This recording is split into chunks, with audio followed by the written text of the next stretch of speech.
राजनीति चमकाने के लिए बहुत सारे काम हो गए, लेकिन बेनीवाल जी, किरोड़ी, पायलट, नरेश, अगर आपको कुछ करना ही है तो एसआई भर्ती के लिए ये चीज करो जो इस वीडियो में बताने वाला हूं। नहीं तो राजनीति, राजनीतिज्ञ आस उम्मीद रखने का कहीं कोई फायदा नहीं है। फ्रॉड और अव्यवस्था के चक्कर में भर्तियां बर्बाद हो रही है और इसका सीधा असर यंग लोगों की जिंदगी पर पड़ रहा है। कुछ दिन पहले ग्रुप में ट्रेनी एसआई राजेंद्र ने लिखा था अपनी बहन की शादी और पापा की बीमारी के बारे में। किसी ने उनकी मां की फोटो भी शेयर की थी।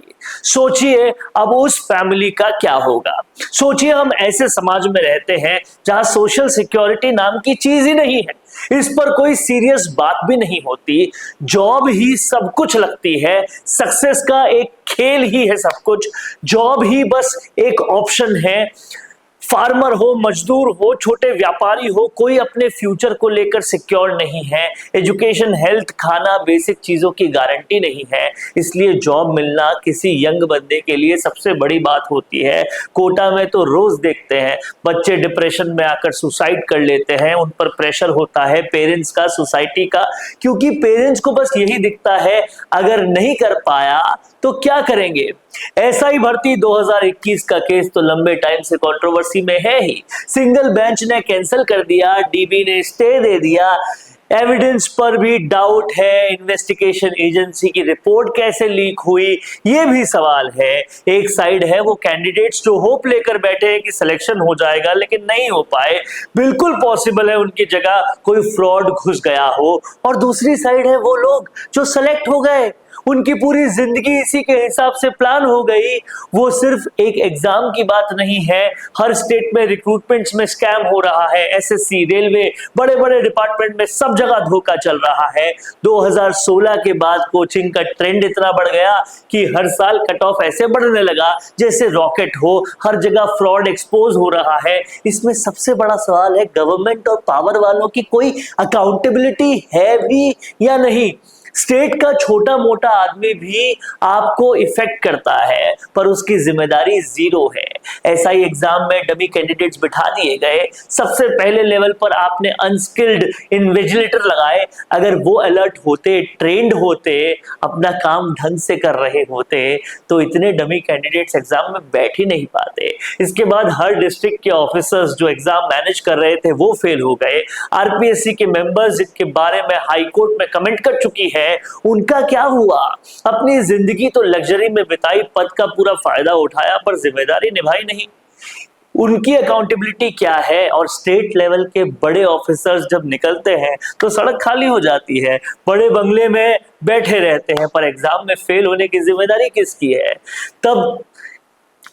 तब की गवर्नमेंट चुने हुए लीडर्स, उनकी अकाउंटेबिलिटी कहां है। आप एग्जाम सही से कंडक्ट नहीं करवा पा रहे और आप बोल रहे हो कैंसिल कर दो। क्या आप रिस्पॉन्सिबल हो या नहीं हो। पूरे देश का सिस्टम ऐसा ही है, हर जगह जीरो अकाउंटेबिलिटी है। कहीं आग लग जाए, रोड एक्सीडेंट, रेल एक्सीडेंट, भगदड़ में सैकड़ों लोग मर जाए, पर सिस्टम वही का वही, कोई जवाबदेही नहीं। और जब जिम्मेदारी ही नहीं होती तो यंग लोगों के सपने तोड़ देना कितना आसान हो जाता है। किसी यंग की जान चली जाए तो सिस्टम बस देखता रह जाता है। हनुमान में बेनीवाल, किरोड़ी लाल जैसे लीडर्स इस इशू को रूट से खत्म करने के लिए क्या कर रहे हैं इस पर भी बात होनी चाहिए। पर एक सवाल और है, उस सवाल पर भी बात होनी चाहिए। एक जॉब के पीछे जान देने पर तुले हो, जिन्हें जॉब नहीं मिलती वो इज्जत के साथ जीते हैं। आप कैपेबल थे, एसआई बनने की एबिलिटी कम नहीं होती, आपने प्रिपरेशन भी की थी, अपनी शादी की प्लानिंग, अपनी बहन की शादी, वो भी खुशी खुशी। इन जिन्हें जब जॉब नहीं मिलती तो उनकी बहन की शादी नहीं होती। अब बताइए बहन की शादी कौन करेगा, कैसे होगी। शादी तो होगी ही, किसी के जाने से किसी का जीवन रुकता है क्या। पर हाँ, अब शादी रो रो के होगी, खुशी गायब हो जाएगी, ये सोचना चाहिए। जॉब ना मिलने वाले भी अपनी लाइफ एंजॉय करते हैं, अपने हिसाब से जीते हैं। आपको तो सैलरी भी मिल रही थी, फाइनल डिसीजन भी अभी तक आया नहीं था, तो इस तरह जान दे देना बिल्कुल ही गलत है। सोचिए अगर जॉब चली भी जाए तो आपको काम नहीं मिलेगा क्या? 2 साल की पुलिस की ट्रेनिंग वेस्ट नहीं जाएगी? पहली बात तो ये है कि आपको फिर से गवर्नमेंट जॉब आराम से मिल सकती है, और अगर वो भी नहीं मिली तो प्राइवेट सेक्टर में स्कोप ही स्कोप था। आप बिजनेस भी कर सकते थे। जिनको राम जी ने चोच दी है उनको चुग्गा भी देंगे ही।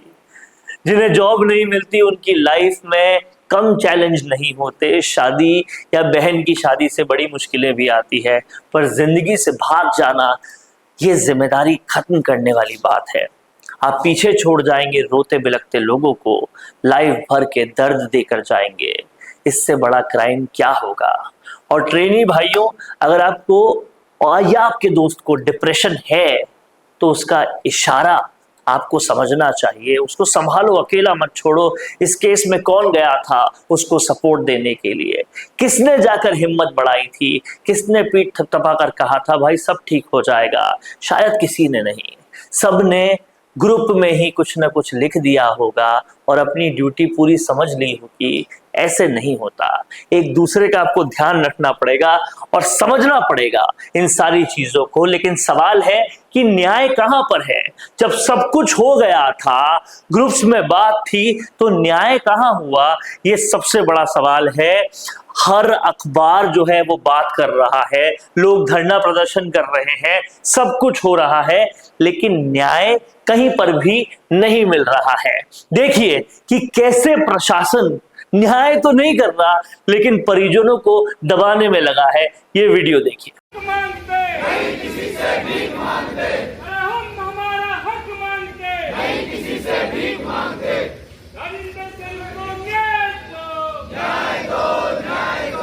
परिजनों को दबाव तो बना ही रही है, लेकिन ये भी देखिए जिस राजेंद्र की हम बात कर रहे हैं उनके घर की हालात क्या है। ये वीडियो भी जरूर देखिए।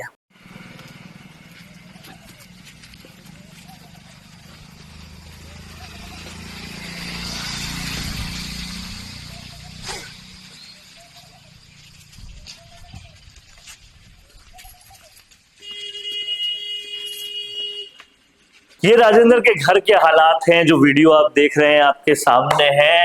राजेंद्र इसे ठीक कर सकता था, जॉब नहीं भी रहती तो भी कर सकता था, टैलेंट बहुत था, शायद संभालने वाले नहीं थे, शायद उसके पास जाकर उसे आसरा देने वाला कोई नहीं था, और इसीलिए आज ये हो गया।